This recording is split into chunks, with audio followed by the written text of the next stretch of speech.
ब्रह्मपुर अबकारी विभाग आनुकूल्य एक स्वेच्छाकृत रक्तदान शिविर आम संकल्प निशा नुहे जीवन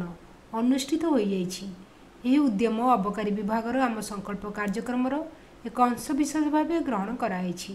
मो ना संजय कुमार पंडा मु चिकिटी अबकारी रेंज इन्स्पेक्टर अच्छी एक्साइज आज आमर ब्रह्मपुर अबकारी विभाग आनुकूल्य एक स्वेच्छाकृत रक्तदान शिविर आयोजन कराइला आम जिला अबकारी कार्यालय आमपुर ब्रह्मपुर ठारे से बहुत संख्यक आमर अबकारी कर्मचारी ऑफिसर माने तथा आमर लाइसेंस जो अच्छा भी रिक्वेस्ट कराइला से बहुत योगदान करी स्वेच्छाकृत रक्तदान कर रक्तदान एक महत्व कारण माने आम कहार जीवन बंचाई पारिबा। आमर 31 मे 2025 ठारू 26 जून 2025 पर्यंत एक निशा द्रव्य चोरा मादक द्रव्य विरोध में एक सचेतनता प्रोग्राम ओडिशा सरकार अबकारी विभाग तरफ चली तार एक अंश विशेष स्वरूप यहाँ आम स्वेच्छाकृत आयोजन करूँ। यहाँ बहुत माने काम दब जेहेतु रक्त निहाती दरकार आम जीवन में कहार केतल दुर्घटना होती ये हो तेणु रक्तदान कले बहुत भल समाज में किसी कले आमको निजक भी गर्व मुझे निजे रक्त ब्लड डोनेट कर सारे बहुत भल लगुच खुशी लगुच। मु प्रवीण कुमार प्रधान सुपरटेंडेंट एक्साइज ब्रह्मपुर मे 31 तारिख ठारू आमर अपमिश्रित मद विषाक्त मद तथा आमर ड्रग्स विरुद्ध में गोटे सचेतनता कार्यक्रम चलुची जून 26 पर्यंत।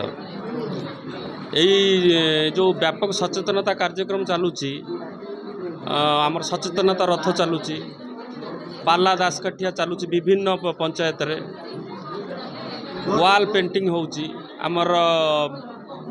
एवं यही सब भितर गोटे ब्लड डोनेशन कैंप यार हूँ गोटे अंशविशेष एटा मास अवेयरनेस गोटे अंशविशेष आम विषाक्त मदद्रव्य विरुद्ध में गोटे जन सचेतन सृष्टि करुँ एवं आज यही कार्यक्रम में जो एक ब्लड डोनेशन कैंप करूँ यही ब्लड डोनेशन कैंप रे आम एक महत्व कार्य ब्लड डोनेशन द्वारा आम शरीर सुस्थ रहे ब्लड हार्ट सुस्थ रहे ब्लड रो डेनसीटा कमे जहाँफल कि भविष्य में कौन हार्ट अटैक हम ना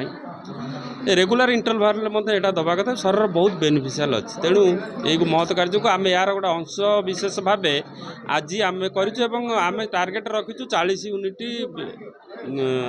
रक्त यूनिट संग्रह करूँ। आम बर्तमान सुधा प्राय 26 यूनिट आम संग्रह कर सारीचु आउ 10 यूनिट संग्रह करा निश्चित शुणु यहाँ गोटे फास्ट टाइम आम आरंभ कर ओडिशा सरकार को द्वारा गोटे फास्ट टाइम व्यापक सचेतना कार्य चलुची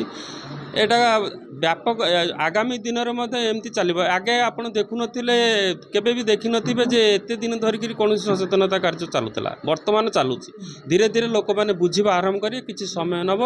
किंतु देखिए धीरे धीरे यह सब लोक समस्ते बुझे और यह आदृत हम। Brahmapur Narasingh Dakua report EPA news. एमिती आउ किछि नुआ नुआ खबर जानिबा पई आम ईपीए चैनल को लाइक शेयर एवं सब्सक्राइब करने को भूलंतु नहीं।